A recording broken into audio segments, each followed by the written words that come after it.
And as the president keeps his eyes locked on Greenland, we are learning new details about the staggering death toll from protests in Iran. Let's bring in Felice Friedson. She is the president and CEO of the Media Line. She has reported extensively on the Middle East from her perch in Jerusalem. Felice, great to see you here. Good to meet you in person for the first time. John, and unfortunately under very difficult times. Indeed. Feels like I've known you forever, though. So the death toll in Iran. Here's what the human rights activist news agency said. 3,919 people have been killed, while 8,949 additional deaths are still under investigation by HRANA. Additionally, 2,109 people have been severely injured. The number of confirmed detainees has reached 24,669. Other reports, though, put the number of people killed far higher. What do you know? Well, it's very difficult to ascertain what's really happening on the ground. I'm speaking to many people who are protesting through VPN lines, and it's hard to gauge. We hear from human rights groups that are coming out that people have been detained, people have been beaten, people have been sexually assaulted. There's actually a report we have today from a Kurdish human rights network stating that a child was sexually assaulted, and that also there were many, many people that they can't find.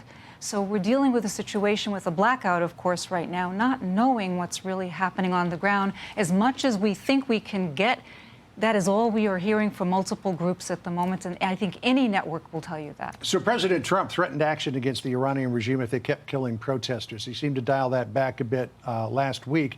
But then over the weekend, he stepped it back up again, saying this, quote, "It's time to look for new leadership in Iran. What he, Khamenei, is guilty of as the leader of a country is the complete destruction of the country and the use of violence at levels never seen before." Do you believe that the president saying time for regime change in Iran might help to fuel the protesters who are going out in the streets? I think the people in Iran, the one thing that they want is President Trump to intervene. We're hearing that over and over.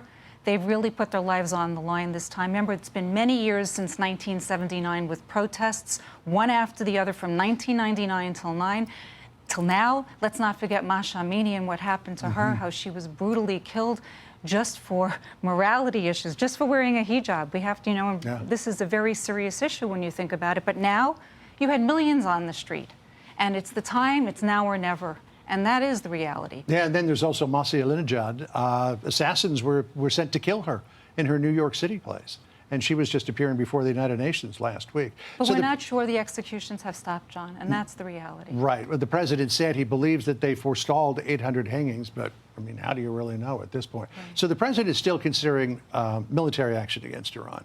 The USS Abraham Lincoln Carrier Strike Group is steaming. Last time I saw it, it was somewhere near Java in Indonesia. It'll still take a few days to get there.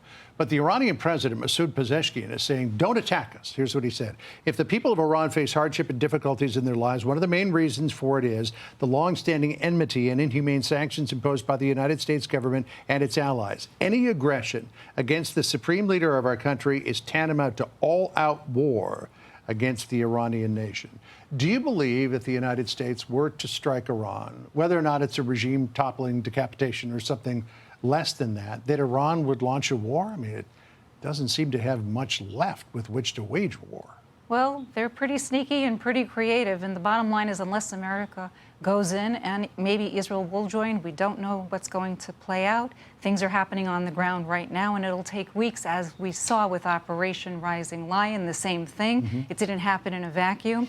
They will have a plan that's going to be very extensive. It's going to try to attempt to get to the IRCG in some format. It's going to help in getting information out, which is not coming in at the moment. Yep. It's all these things that'll take place in the coming weeks. I believe personally that something will probably go down. And you hear also the rhetoric now coming out of Iran from the judiciary that they're saying that they have the Mossad agents and they have the terrorists.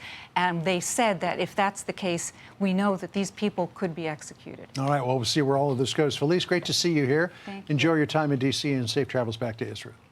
Appreciate it. Thank you. Hey, Sean Hannity here. Hey, click here to subscribe to Fox News YouTube page and catch our hottest interviews and most compelling analysis. You will not get it anywhere else.